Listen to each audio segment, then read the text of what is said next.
We'll have a special recap of the State Open of Virginia coming up tonight at 7:15. We got some young fans here watching the golf here at Independence, but we're going to also talk about the WNBA, the Friday night showcase. You're good at your chosen profession. It's likely other businesses will want to see if you're ready for a change in scenery. Mike Rhodes is in that position right now. 6 years of success as VCU's head coach has led to different schools wanting to see if he's ready to make that leap. And one might be too hard to pass up. A national audience will get the opportunity to see two of the better players in the conference in VCU's Ace Baldwin, who is described as the straw that stirs the drink for the Rams, and Richmond's Tyler Burton, who is second in the conference in scoring at just under 20 points per game. Saturday will also be busy here at Richmond Raceway and the Action Track. The track will have the Cup Series practice at 12:35 and qualifying at 1:20 for Sunday's Cookout 400. Tonight we start with the number 3 team, Thomasdale, on the road at 4th-ranked Dinwiddie. Before Billy Mills came to the Generals, they were just 4-22 all-time against the Knights. Under Mills, they were 9-8 coming into tonight's game. Sports anchor Sean Robertson joins us now with the latest. Sean. Today, a lot of Commander fans did not expect to happen, but it is taking place. An ownership group led by billionaire Josh Harris, along with NBA Hall of Famer Magic Johnson, have reached an agreement to buy the Washington franchise from owner Dan Snyder. Hey, Bob, 2 weeks ago, almost at this exact same spot, head coach Russ Huesman was very critical about his defensive performance in the win against Delaware State. Now, mind you, Richmond held Delaware State without a touchdown in that game, but he felt at times the Spiders were undisciplined. Thanks, Bob. Coach, you had the opportunity to see both of your quarterbacks today. What was your assessment on both? Did you watch the same thing I watched? I did. Offensively, we were horrible. During his time at Prince George, William Stevens has coached many district, regional, and state champions, along with 2 Gatorade Virginia Male Track and Field Athletes of the Year. There is one who is on the verge of making school history, and in the process, developed a bond with Coach Stevens far beyond anything he's accomplished athletically.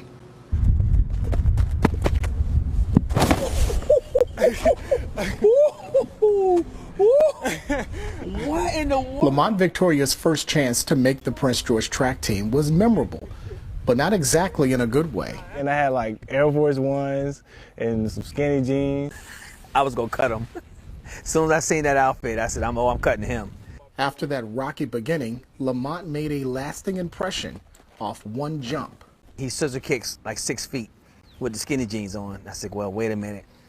Tomorrow I'll bring you some shoes out. I came out here for like the sprint, but again, I was not a sprinter. It showed on the track. Which began a decorated career that few thought would happen after that initial meeting. He was like, trust the process. It's gonna come to you. You just gotta trust it. I just felt like what I told him from day one, it finally came true.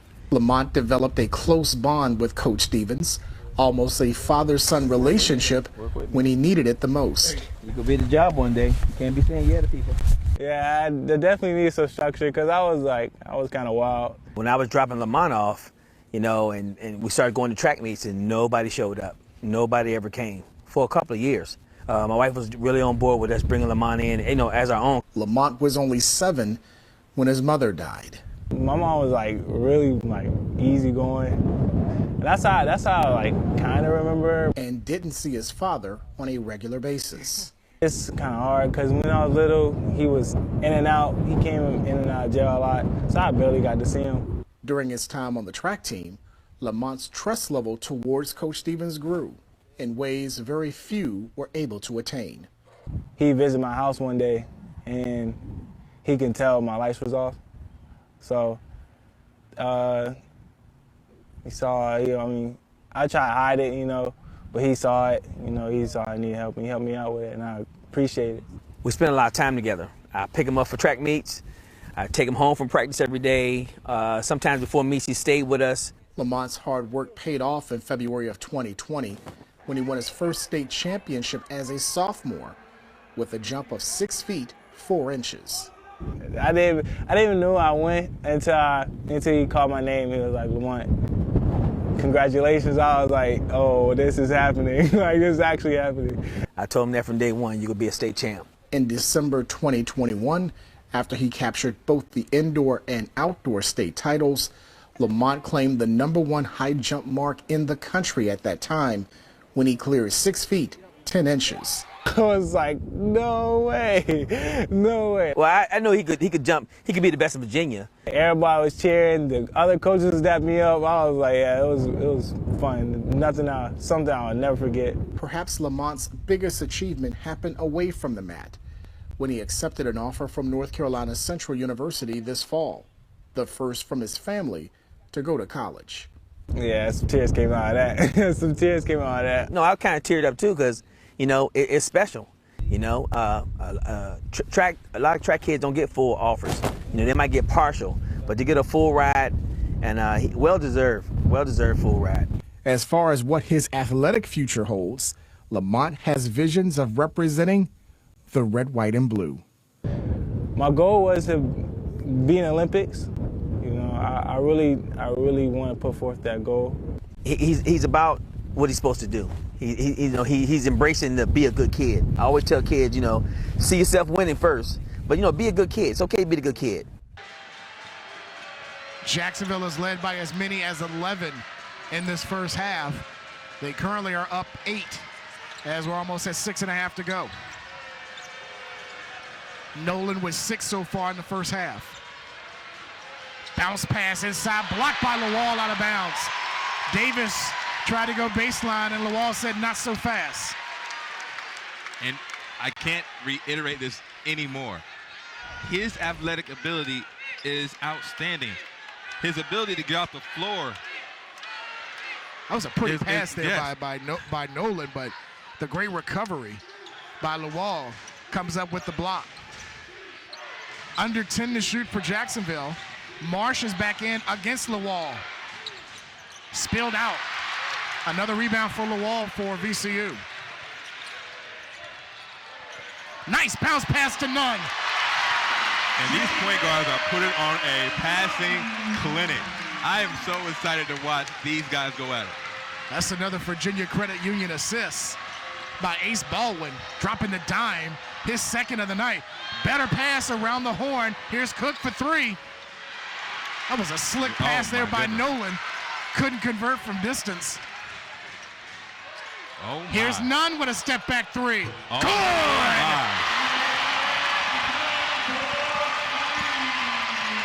That was a cha-cha slide. Yes, it was. Jaden has 7 to lead the way, and Coach Mincy wants a timeout for Jacksonville. It'll be a 30-second timeout, but how about this pass, or this cha-cha slide? I like that there by Jaden Nunn. Look at that. Excuse me, sir. Where are you going? Let me dance. Come and dance with me. Absolutely. And it's really good to see Jay Nunn be so aggressive offensively. This is what VCU needs out of him. He's not the true point guard yet. He has an opportunity to continue to grow in that department. But right now, he is a bucket getter. He needs to excel in that. And it's a difficult spot for Nunn because he came in last year. Ace Baldwin missed the first 8 games as he was still recovering from his Achilles injury. Nunn had to be the point. He's not a true point, but he can play the point. And now this year, when Ace was out for 4 games, you had to slide him back into the point. Again, adjusting to his roles. He can play both positions, but he's probably more of a shooting guard than a true point guard. Absolutely. And at this time, he's more comfortable doing that.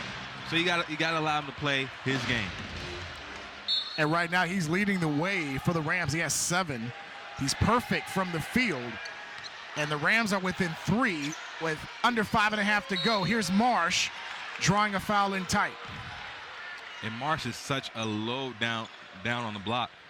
He caught that ball and used all physicalness and power to go through the VCU defender. Furman called for the foul. He's back in to replace Lawal. That's his first. And a inbound on the baseline for Jacksonville. Coming in off their win against Trinity Baptist last week. VCU coming off their loss against Temple on Saturday. Davis against Nunn with 10 to shoot. Making the extra pass. Here's Powell from the free throw line. Too strong, and Baldwin the rebound. Now, I'm not sure if you noticed on that out-of-bounds play, they went and did the elevator screen. The elevator screen, and VCU guarded it well and made Jacksonville go around the screen instead of between. Johns will get 2 free throws on the Jacksonville foul. And we did see that in shoot-around earlier today. And some people, I mentioned to you, I hadn't heard it be called an elevator screen. I've always heard it being just a double screen up top. Explain why they call that an elevator screen. Okay, so when you're referring to a double screen, it's really 2 offensive players setting a pick at the same time, same place.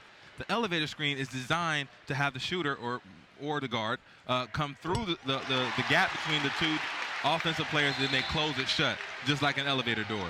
So that's the difference. Fats Billups in for the first time, replacing Furman. Billups, a hometown product, played his high school ball at Verona here in Richmond.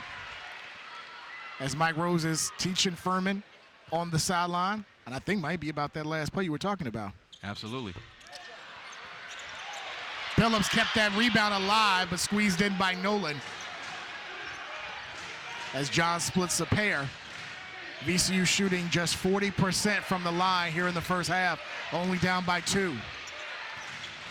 And VCU, these last few possessions, have did a great job of fighting through screens. Great job of scrambling out of possessions. The 3-pointer on the way by Cook. Johns the rebound for VCU and a chance to take the lead if they hit from distance. Johns will try it. And Powell the long rebound. And again, this is the pace that VCU wants to play. And in order to do that, they have to continue to get stops and continue to get rebounds. Rams just 2 of 12 from 3 here in the first half.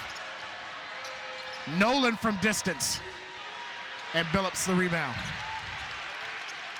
Now I know Nolan can fill it up, but that is not the type of shot that Jacksonville wants. They want to run some offense and get him an easier shot, a more in-rhythm shot. Ball was passed, deflected by Nolan. Nolan tried to chase it down, out of bounds to VCU. The shot clock will not reset when we come back from the last media timeout. They will have 9 to shoot as they trail by 2. Ball is at the Delaware 37. It's the Spiders' first drive of the game with 12:11 to go here in the first quarter. Mancuso takes a snap, fakes the inside handoff, keeps it himself far side, 30, 25, inside the 20, outside the numbers 15, down the sideline 10, knocked out of bounds near the 5-yard line. Opening drive for Richmond with no score here in the first quarter. Mancuso takes a shotgun snap, angling right toward the side, and the second effort gets him in for a touchdown. Mancuso gives the Spiders a 6-0 lead on a 5-yard touchdown run. Williams moves in motion on the fake jet sweep. Mancuso with time has a man wide open outside the numbers far sideline. That's Dykes who makes the catch and is forced out of bounds inside Delaware's territory all the way to the 20-yard line. A pickup of 43 and a first down for Richmond. Zach Wynn now back in at quarterback for Delaware, back at the 20-yard line of Richmond. Takes a snap, throws left toward the end zone. Touchdown, Delaware. Pass is caught by Thyrick Pitts. Good from 20 yards out, and Delaware's on the board as they trail 14-6. Second and 12 from the 36. Gwynn from the shotgun looks right now, feels the pressure, just has to get it away. Ball is up in the air, and it is caught by James Collins, the Delaware wide receiver at the 45-yard line. Mancuso with a play pass, throws toward the end zone, and the pass is caught for the touchdown. Leroy Henley with the touchdown to give Richmond a 23-14 lead. Gwynn takes a snap, feeling the rush, throws it over the middle, picked off by Dressler. He has room down the sideline, 20, 15, knocked out of bounds inside the 10. They're going to mark it down at about the 7-yard line for Tyler Dressler, who picks up his 3rd interception of the season. Gwynn from the shotgun, hit as he got nailed in the backfield. Ball came loose, picked up by Kobe Turner in the backfield for a touchdown. Phil O'Connor had free reign on Zach Gwynn as Turner recovered the fumble. 3 wide receiver set. Williams moving in motion to the far side. He's wide open on the far flat. Receives the pass inside the 5 and gets in for a touchdown.